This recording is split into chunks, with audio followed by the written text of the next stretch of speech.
So there's already tons of videos out there showing you different methods for filling cracks and voids and knots in wood. I've been doing this for countless hours, and I wanted to share with you guys just a few methods that I've found that really speed up the process. So let's jump into it. The first method for filling voids in wood is, of course, epoxy. There are so many videos out there showing how to do this, but I don't see many people talking about when it's best to use this method. You'll always want to begin with taping off the bottom side so the epoxy doesn't come through the other end. I use sheathing tape for this because it creates a tight seal and it won't stick to the epoxy.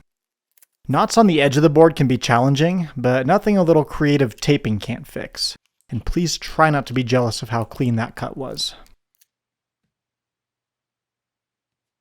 Now I use epoxy if the space I'm filling is roughly the size of my fingernail or larger. That's a good rule of thumb anyways. Pun absolutely intended.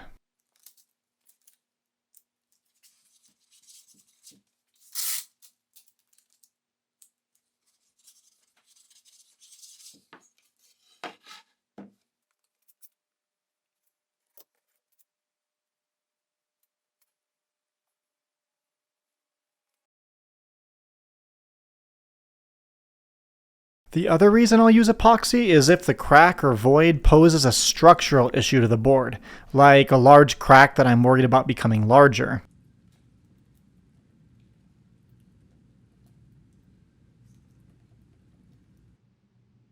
One major downside to using epoxy is how slow this method is.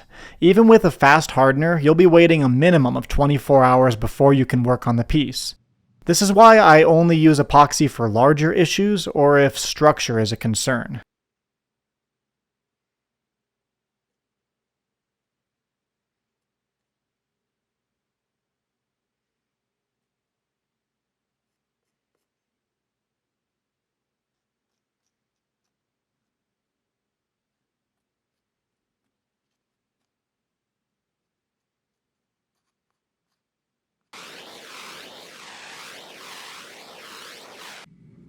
The second method is using a specialized tool.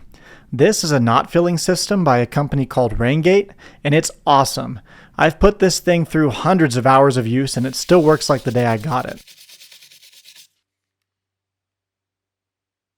The device itself works like an industrial glue gun, and the kit I bought comes with an aluminum heatsink and a mouse plane.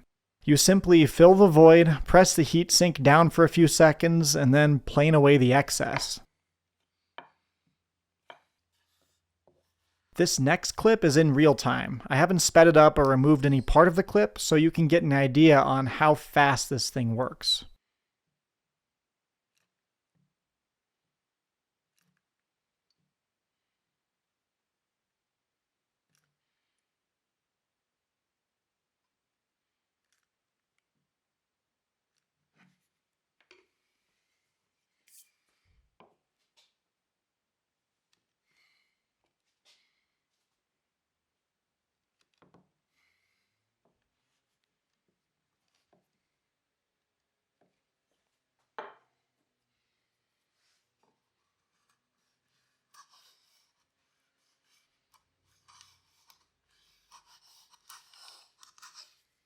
I use this method a vast majority of the time. It's fast, and after sanding it keeps a surprisingly smooth finish. The only cases where I don't use this method is if I'm worried about the structure of the piece, or if the void is about the size of my fingernail or larger.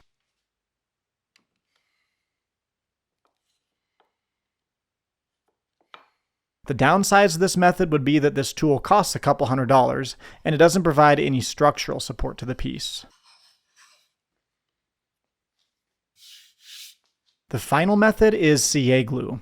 I use Starbond medium thick glue, and I buy the accelerator separately from Bob Smith Industries.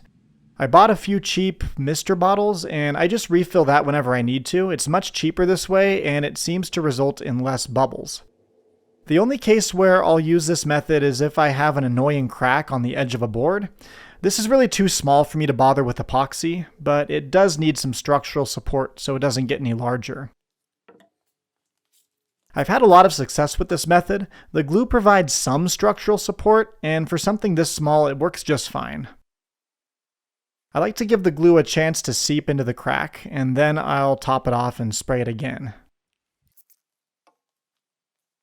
I made this video as a quick overview of methods you can use to work with wood that otherwise might be difficult. If you found this video helpful, I hope you'd consider subscribing. It really does help the channel grow so I can make more videos like this in the future. As always, thank you so much for watching, and I'll catch you in the next video.